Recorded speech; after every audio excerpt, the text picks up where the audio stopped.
तो आदाब, नमस्कार, गुड इवनिंग, सत श्री अकाल। एक बार फिर आप तमाम लोगों का स्वागत है क्राइम तक की कहानी के इस एपिसोड में। उम्मीद है पूरी फैमिली अच्छी होगी। कई अपनी क्राइम तक फैमिली के लोगों के मेल आए और कहानी का जो पुराना सिलसिला है उन्होंने कहा कि उसी तरफ लौटना चाहिए। मैंने कई बार कहा कि मैं खुद लौटना चाहता हूं। कुछ लोगों ने कहा कि शायद अब न्यूज बुलेटिन टाइप भी हो गया। मेरी मजबूरी है कि मैं आप किसकी बात सुनूं, किसकी बात ना सुनूं। कुछ कहते हैं जो लेटेस्ट सारी चीजें हो रही हैं अभी रिसेंटली, कुछ कहते हैं कि उसके बारे में बताएं, उसके बारे में कहानी सुनाएं, कुछ कहते हैं पुरानी कहानियां सुनाएं। लेकिन यह है कि चलिए, हर एक की अपनी अपनी ख्वाहिश होती है तो उसको पूरी करनी चाहिए और मेरा वही काम है।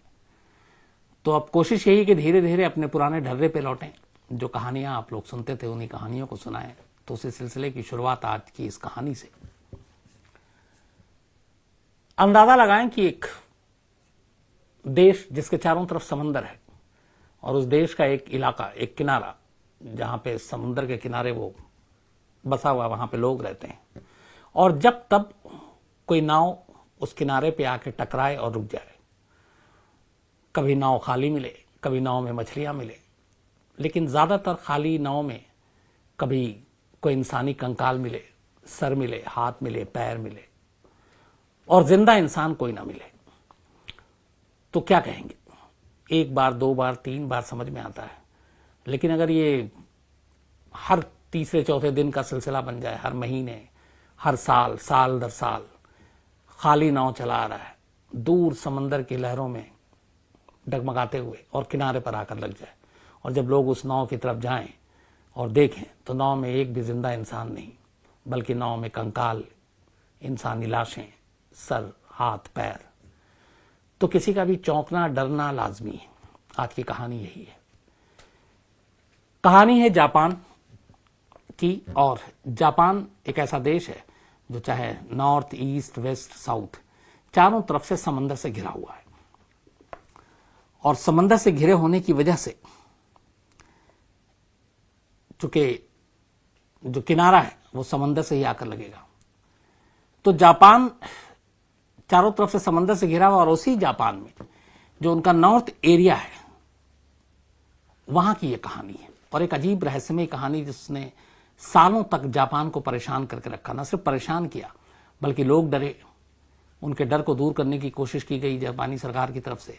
पैसे बेइंतहा बर्बाद हुए जापान के इस खौफ, इस डर को रोकने के लिए जो लोगों में था कि कब पता नहीं कौन सा नाव आ जाए, उस नाव में इंसानी लाशें और कोई सुराग नहीं। ये लाशें, ये कंकाल, ये सर, ये हाथ पैर कहां से आ रहे हैं। और सबसे बड़ी अजीब बात यह कि दूर दूर तक मीलों समंदर में आमतौर पे बड़े जहाज तो चलते हैं, छोटे नाव लेकर कौन आ सकता है जान जोखिम में डाल करके? कि छोटे नाव के साथ समंदर में लंबा सफर अपने आप में ही एक तरह से कहें तो जोखिम भरा है, जान जा सकती है। तो ये जो एरिया था जापान के इलाके का, जो नॉर्थ एरिया मैं बता रहा हूं, इस एरिया से जो लगती हुई जो सीमा है और जो बाकी देश हैं, वो रूस, दक्षिण कोरिया और उत्तर Korea, North Korea, Kim Jong Un वाला। तो ये सारे इलाके, इन सारे देश की सीमाएं इसी नॉर्थ की तरफ जो जापान का हिस्सा वहां से लगती थी।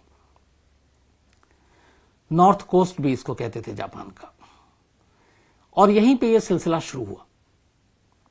इस नॉर्थ कोस्ट के जो समुद्र के तट के किनारे का इलाका है, वहां पे लोग रहते थे, आबादी थी। और हर दूसरे चौथे दिन अचानक एक सिलसिला शुरू हुआ।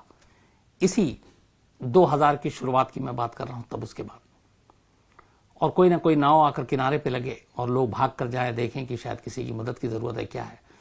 लेकिन जब वहां पहुंचते तो देखते कि इसमें इंसानी लाशें हैं, कंकाल हैं, और जिंदा इंसान एक भी नहीं। ये बातें धीरे धीरे आसपास में फैलनी शुरू हुई। जापानी एडमिनिस्ट्रेशन, सरकार तक बात पहुंची। वो भी परेशान कि पता नहीं कौन लोग हैं, क्या है, क्यों ये रहस्यमयी नाव इधर आती। और धीरे धीरे ये आने का सिलसिला इतना शुरू हुआ कि आखिर में उस जो इस तरह के नाव आते थे खाली, जिसका कोई मालिक नहीं, जिसमें कोई जिंदा इंसान नहीं, उसका नाम ही रख दिया घोस्ट बोट, मतलब भूतों का नाव, भूतों का जहाज। क्योंकि उसमें इंसान कोई होता नहीं था, और जो लाशें होती थी वो भी कंकाल की शक्ल में, मतलब ऐसा लगता था कि बहुत पुरानी लाशें हैं। अब ये लाशें कहां से आ रही हैं? एक खाली नाव में इस तरीके से, कभी उसमें 2 इंसान, कभी 4, कभी 6, दूर दूर तक समंदर। और सबसे बड़ा सवाल यह कि ये जो सारे जो नाव आकर लगती थी बोट वो छोटे, तो छोटे बोट के साथ, छोटी नाव के साथ कोई समंदर में इतना लंबा सफर कैसे तय कर सकता है।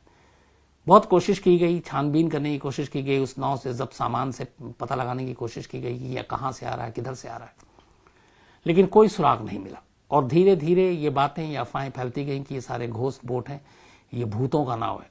तो बाद में ऐसे हालात हुए कि लोग, जब ये नाव ऐसे कोई लावारिस किनारे आकर लगता तो लोग उसके करीब भी जाने से डरते थे, क्योंकि शायद ये घोस्ट बोट है।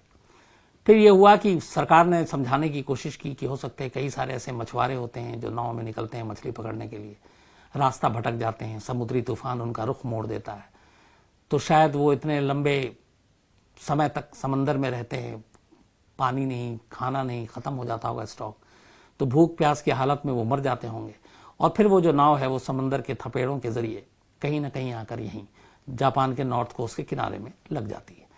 तो ये समझाने की कोशिश की गई, लेकिन लोगों के दिल में इतना खौफ बैठ गया था इन नाव से और उसमें इंसानी लाशों से कि वो सरकार की इन बातों को भी मानने को अब तैयार नहीं थे, और सभी ने ये मान लिया कि ये भूतों का नाव है और यहाँ पे भूतों का बसेरा, और ये खासतौर पर इसी तट पे आते हैं क्योंकि उसकी एक वजह यह भी थी कि समंदर से चारों तरफ जापान घिरा हुआ है, नॉर्थ, उत्तर भी, पूरब भी, पश्चिम भी, दक्षिण भी, लेकिन सिर्फ और सिर्फ उत्तर की तरफ ही ये इंसानी लाशों से पटा नाव क्यों आ रहा है। धीरे धीरे अफवाहों ने सर उठाना शुरू किया और लोगों ने मानना शुरू कर दिया कि ये सारा मामला भूत का है। धीरे धीरे ऐसे नाव के आने की तादाद बढ़ती गई। 2011 में, 2011 में ऐसे 57 घोस्ट बोट आकर किनारे पे लगे जिनमें अनगिनत लाशें थी। 2012 में 47 ऐसे बोट आए, घोस्ट बोट। 2013 में 80 ये आंकड़ा पहुंच गया, 80 ऐसे नाव आए जिसमें कोई जिंदा इंसान नहीं, सारी लाशें। 2014 में ये 65 हो गए। तो साल दर साल तादाद उसी के आसपास और भटकती रही। तो कुल मिला के ऐसे करीब 1000 से ज्यादा घोस्ट बोट नॉर्थ कोस्ट के एरिया में आकर अपने आप साहिल किनारे लगते रहे और लोगों का खौफ बढ़ता गया। धीरे धीरे जब जापानी सरकार को भी लगा कि ये मामला बढ़ता जा रहा है और लोगों का खौफ बढ़ता जा रहा है, तो इस सच्चाई का पता लगाया जाए, तब पहली बार सीरियसली उसकी जांच शुरू की गई कि आखिर इन नाव का राज है क्या, इन नाव में जो लाशें आती हैं किनकी हैं, कौन लोग हैं ये, और इसी तरफ आकर ये नाव क्यों आकर रुकती है। तो जब जांच शुरू की गई तो जो सारे नाव आकर लगे थे ये घोस्ट बोट, उन सभी चीजों में देखा गया तो कुछ खास चीजें बड़ी कॉमन दिखाई दी।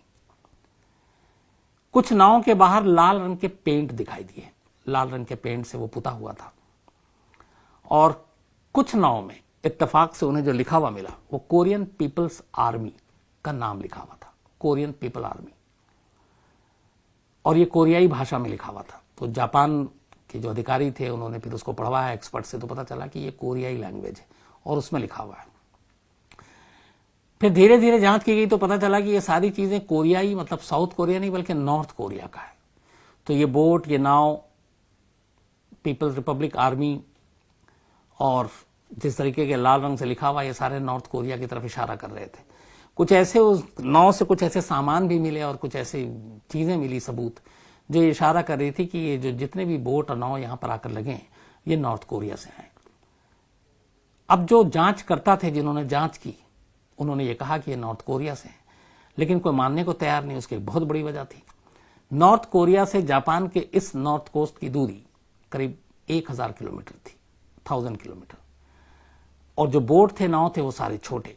तो 1000 किलोमीटर की दूरी एक छोटे नाव में तय कर कोई नॉर्थ कोरिया से जापान के इस इलाके में आए, ये खुदकुशी करने के बराबर है। लेकिन जांच ये बता रही थी कि सारा मामला नॉर्थ कोरिया से आ रहा है और ये सारे बोट जो हैं वो नॉर्थ कोरिया पे हैं।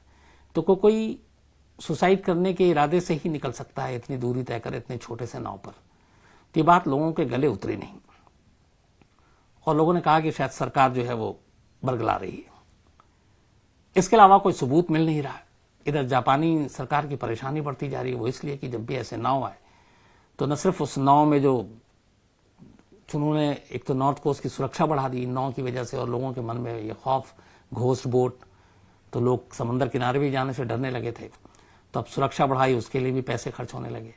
फिर जो लाशें मिलती उनको निकालना, उठाना, हॉस्पिटल ले जाना, पोस्टमार्टम करना, और फिर उनके जो लाशें हैं उनको ले जाकर कहीं रखना ताकि आगे कभी जांच में मदद मिले, या फिर उनका अंतिम संस्कार करवाना। तो इन सब चीज़ों का एक्स्ट्रा खर्चा भी आने लगा और ये सारे खर्चे लाखों डॉलर में थे, क्योंकि लंबे समय से ये घोष बोर्ड चला रहा है और हर बार लाशें उतारना, ले जाना, पोस्टमार्टम करना, रखना, संभालना, जलाना, दफनाना।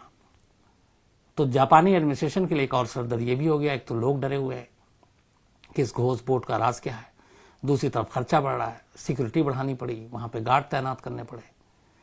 तो ये सब कुछ चलता रहा और समझ में नहीं आ रहा था कि ये हो क्या रहा है। लेकिन जांचकर्ता अपने इस बात पे अडिग थे कि अब तक की जो जांच आई उससे साफ है कि नॉर्थ कोरिया के ही बोर्ड्स हैं। लेकिन अब ये कैसे साबित किया जाए कि नॉर्थ कोरिया के छोटे छोटे बोर्ड्स जापान के इस तट तक आकर लग जाएं और समंदर के इन थपेड़ों के बीच में।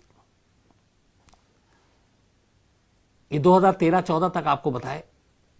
ये असल में जब पूरी जांच की गई तो पता चला लोगों से पूछताछ के बाद कि 1975 के आसपास पहली बार घोस्ट बोट जापान के इस नॉर्थ कोस्ट में किनारे आकर लगा था और 75 के बाद से यह सिलसिला चलता रहा लगभग अगले 35-36 सालों तक।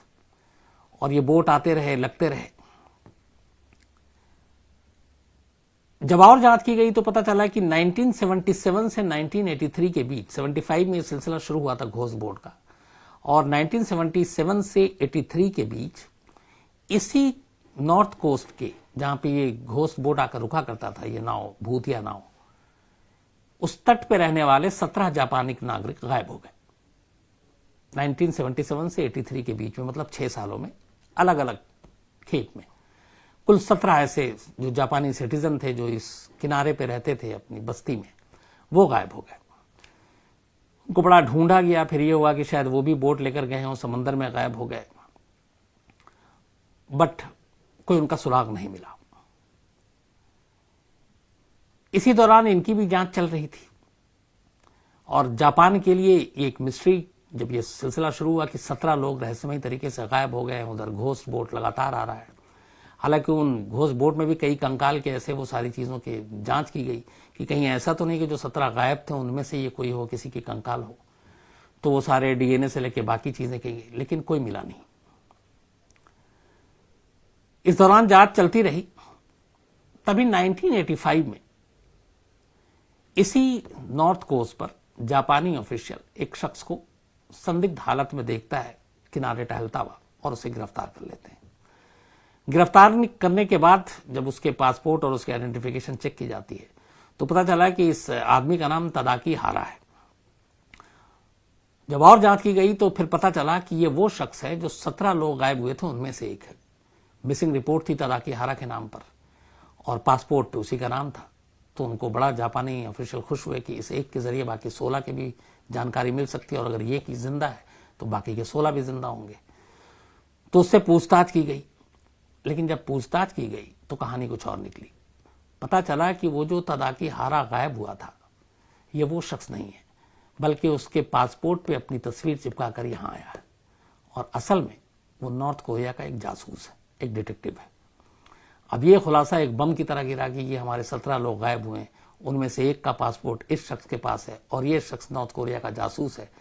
तो इसका मतलब है कि कुछ खेल बड़ा है। इसके बाद जांच शुरू हुई। फिर जांच जब शुरू हुई, तदाकी हारा के नाम पे जो शख्स पहुंचा था उससे पूछताछ हुई, तब उसने एक्सेप्ट किया कि वो नॉर्थ कोरिया से आया। फिर उसने एक्सेप्ट किया कि उन 17 लोगों को एक एक कर नॉर्थ कोरिया ने ही किडनैप किया था और उनको अपने देश में ले गए। और क्यों किडनैप किया, यह भी एक अजीब बात थी। सिर्फ इसलिए ताकि नॉर्थ कोरिया के जो जासूस हैं वो जापानी सीख सकें और बिल्कुल हूबहू जापानी, जैसे जापानीज जो है वो जापानी बोलते हैं वैसे ही उनका प्रोनाउंसिएशन होना चाहिए, वैसे ही वो बोल सके। तो सिर्फ इसलिए चूंकि नॉर्थ कोरिया और जापान के रिश्ते अच्छे हैं नहीं, तो जापानी सीखने के लिए इन 17 लोगों को अलग अलग खेप में 1977 से 83 के बीच में किडनैप किया गया और नॉर्थ कोरिया ले जाया गया। नॉर्थ कोरिया ले जाने के बाद तब वहां पे किम जोंग इल, जो अभी किम जोंग उन है, उसके दादा की हुकूमत थी, दादा नहीं पिता। तो ये पता चला कि इन 17 को किडनैप करके वहां ले जाया गया। बाद में ये मामला जापान ने जोरों शोर से इंटरनेशनल लेवल पे उठाया। किम जोंग इल को आखिर मानना पड़ा 2002 में कि हाँ, उन 17 जापानियों को किडनैप करके इसलिए लाया गया था ताकि हम उनसे अपने जासूसों को, अपने लोगों को जो आर्मी में है वो जापानी सिखा सकें। अब इसके बाद फिर जांच शुरू हुई कि ये तो ठीक है, ये शख्स कोस्ट गार्ड तक कैसे पहुंचा। फिर इससे जब सिलसिला शुरू हुआ तो उस घोस्ट बोट की भी कहानी सामने आनी शुरू हुई और फिर पूरी सच्चाई सामने अब शुरू हुई। हुआ ये कि नॉर्थ कोरिया शुरू से जापान में जासूसी करना चाहता था, लेकिन 1000 किलोमीटर की दूरी थी, समुद्री रास्ते से पहुंचना छोटे जहाज से मुश्किल था। बड़े जहाज से जाने का मतलब है नजरों में आ सकता था और वो पकड़ कर उसको ले जा सकते थे।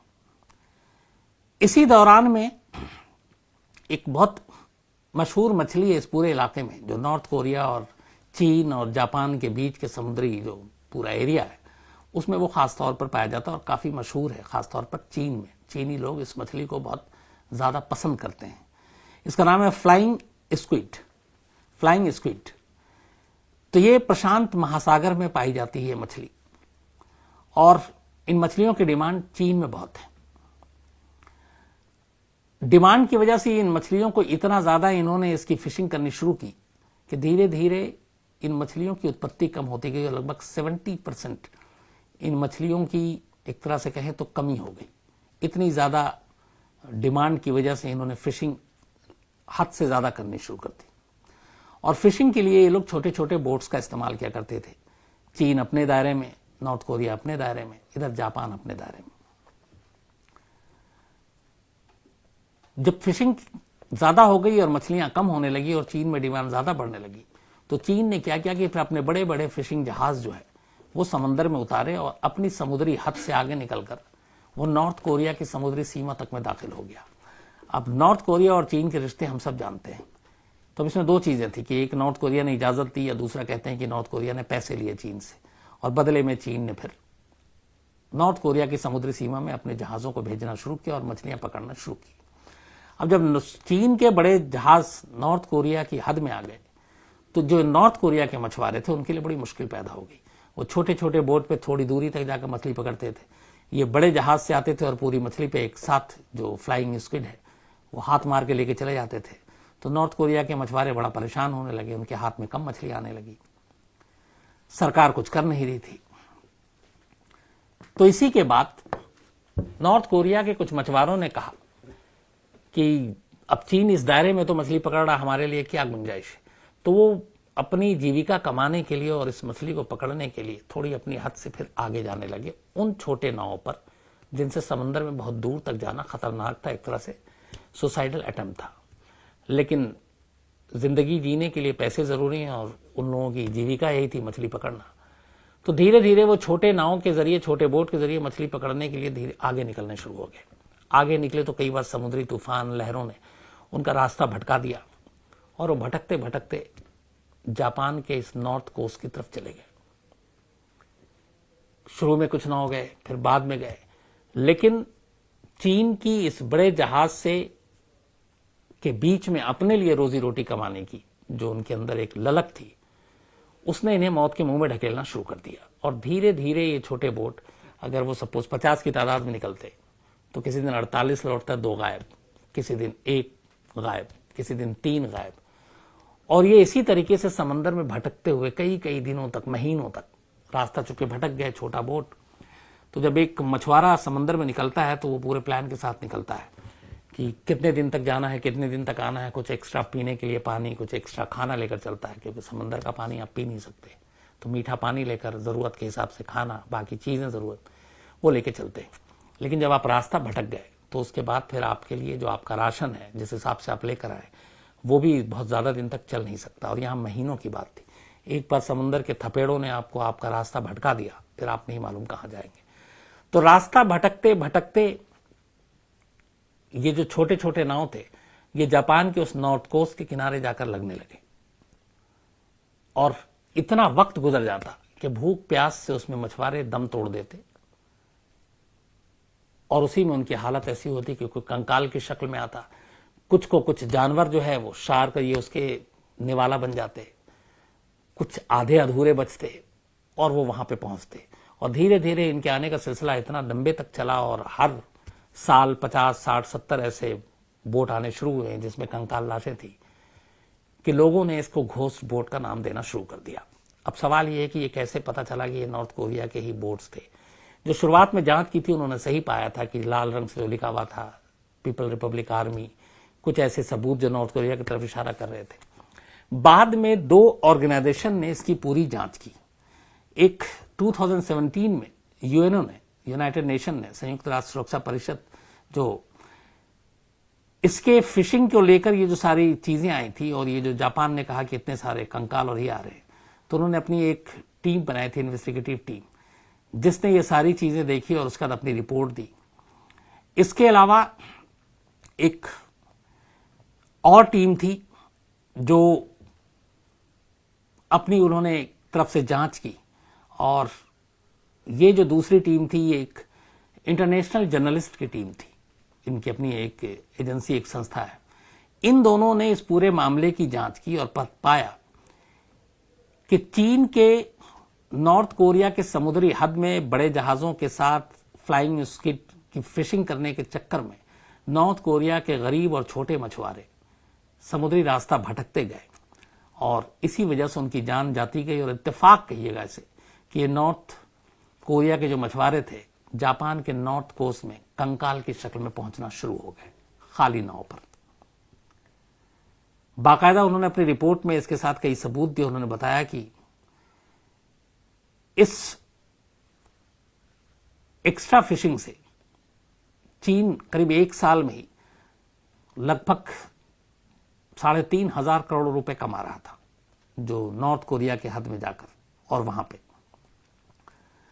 तो जब ये रिपोर्ट आई उसके बाद नॉर्थ कोरिया को बताया गया।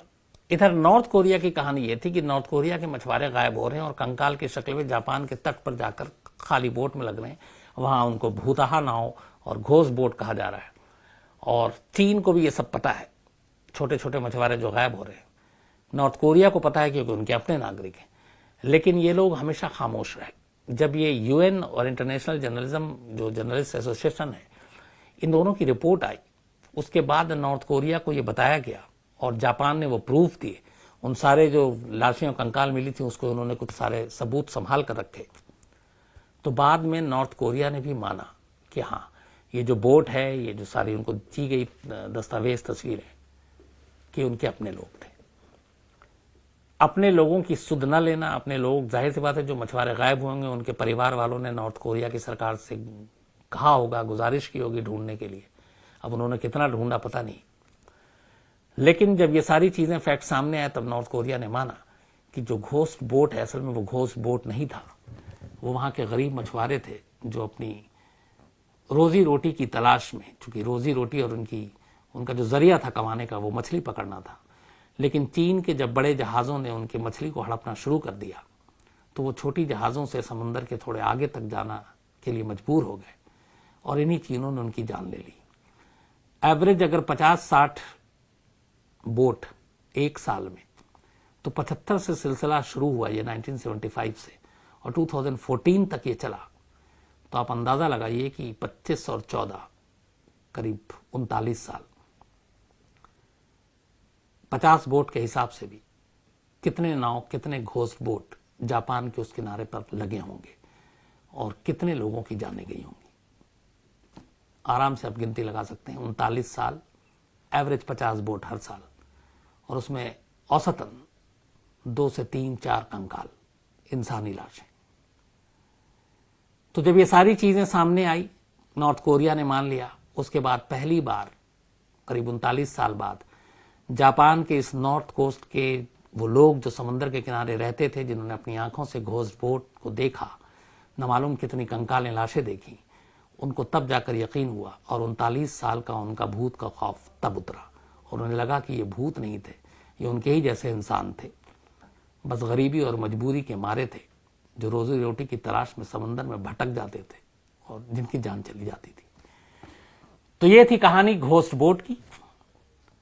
उम्मीद है पूरी फैमिली अच्छी होगी और कल फिर किसी नई कहानी के साथ। और वादा यही है कि अब